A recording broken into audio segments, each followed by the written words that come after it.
Before continuing with Bhagavad-Gita, some curiosity generating facts.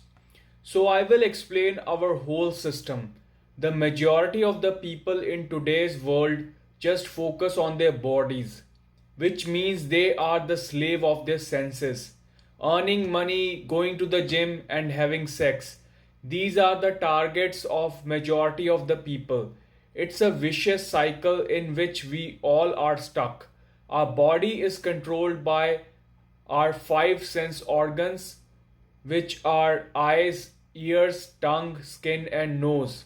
So these are the five senses.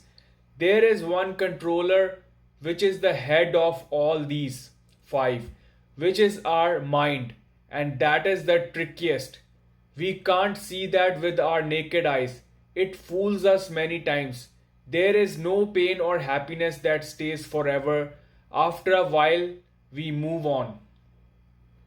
Even if someone close to us dies, after a while we will forget that person. It's just a matter of time. If not, then death is the end of it. No matter how happy we are after achieving something, we start feeling bored after a while. So even if it stays forever, like until you die, like you still keep on remembering, then after death, you don't know what will happen to you. So, it's still a curiosity. With Bhagavad Gita, you would first find that the person for whom you kept on weeping for a long time, you don't even know him or her in your previous births. It's a possibility of that person being your enemy in your next birth, but now you are too attached to the same person. With further analysis, you would know that you are just alone. Whoever you see around you are either your past or your future versions with different physical bodies. So don't get offended when I say, when you get attracted to women or have sex with your girlfriend or wife, you are basically fucking your past version. Mind plays game with you all the time. And when some people go beyond the senses, they become the slave of their mind. After the mind comes your brain, which is the intellect and which controls your mind and helps you to make the right decision. Very few people like Einstein reach that level, but still they are a slave of their brain because we are basically the soul who, as seen, is the pure observer of everything. Reaching that level is our basic and final goal. So you can see the diagram from above. And that's when we are able to break the game in which we are stuck, probably for infinite time. We are born again and again until we realize this ultimate truth. We keep on repeating our mistakes. We only carry forward what's written in Bhagavad Gita, and remaining all the work we do makes us a slave of our own freedom. Don't worry, you can take as much time as you want. There are no restrictions. It's the game of life with many chances, unlike the games that you play. But you don't even know whether you are making your life a hell or heaven in doing so. Because unless and until you don't have the full knowledge of the game you are stuck in, how can you even play it safely to win it? Winning means when you just start enjoying the game. So you could be just losing all the time even without knowing it. Since you don't know the rules of the game, so it is very crucial to know the rules of the game of life.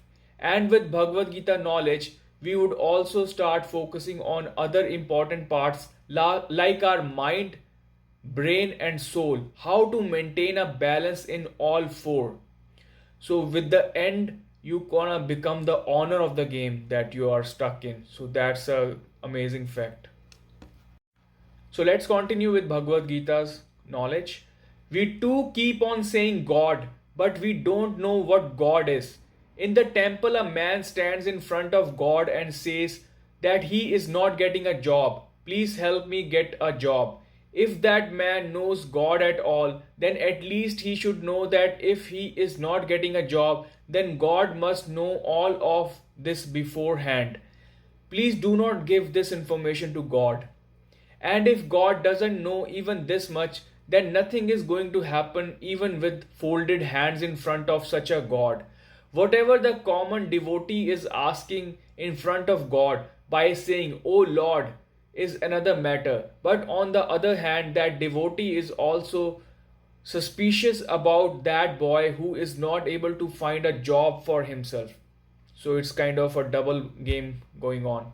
In the last moments of Jesus Christ's crucifixion, when the nails were nailed to his hands, a loud cry came out of his mouth. "Oh God, what is this? What are you trying to show? What are you planning for me?" For a moment it came out of Jesus' mouth. "What are you, God, telling me to do?" So it was during the crucifixion, sorry. Meaning, what happened? A complaint was made. What's the reason for complaining? This means that Jesus wanted to see something else and something else was happening. This means that there is no surrender. This means that God does not have the reins in his hands. This means that in this moment, Jesus considers himself more intelligent than God. Jesus immediately remembered. Arjuna remembers after a very hard time. Jesus instantly gains his forgotten memory. As soon as this voice came out of Jesus' mouth, "Oh God, what is this you, God, showing to me?" Second sentence Jesus said was, "Forgive me, whatever your meaning God's wish is, thy will be done. Your wish will be fulfilled. What have I said? What is this you, God, showing to me?" By saying this, Jesus arouses doubt in God's wish. According to me, while speaking this one word, Jesus was Jesus, Son of Mary. While speaking the second word, he became Christ. In the meantime, a revolution took place. Until a moment ago, he was just Jesus, Son of Mary, who said, "What is this you, meaning God, showing to me?" There was a complaint that existed in Jesus. There can be no complaint in the mind of a believer. In the next moment, it immediately came out of his mouth. "Please forgive. May your wish be fulfilled. Whatever you are doing is right." There is no question of his being cured otherwise. That's it. Jesus became Christ.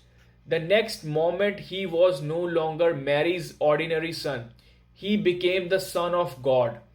Arjuna kept on saying "God, oh God" to Krishna, but that is just a symbol of Arjuna's addressing.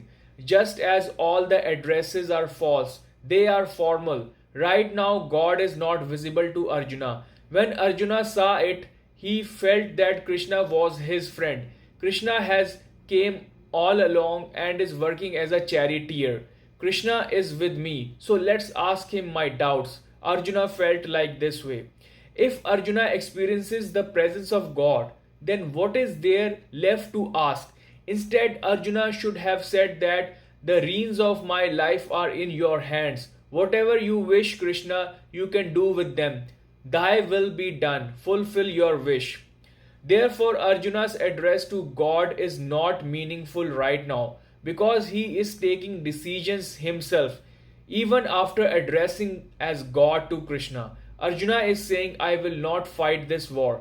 But saying God to Krishna as well as saying, "I will not fight this war." So if Krishna laughs at this and says that, "Arjuna, you are saying very contradictory things," then Krishna is laughing rightfully. So Krishna is very right while making a kind of laughter at this kind of sorrow situation for Arjuna. So there was a question, "Lord, actions are made with goal and a definite result is desired. If the mind remains egoless or thoughtless all the time, then how will actions take place? How can the thoughtless mind express anything? If everyone becomes inactive by being continuously thoughtless, then how can society function? Will society not be destroyed like this?" So let's answer this. Being egoless does not make one passive, nor does one become inactive by being thoughtless. By being egoless, only the sense of the doer goes away.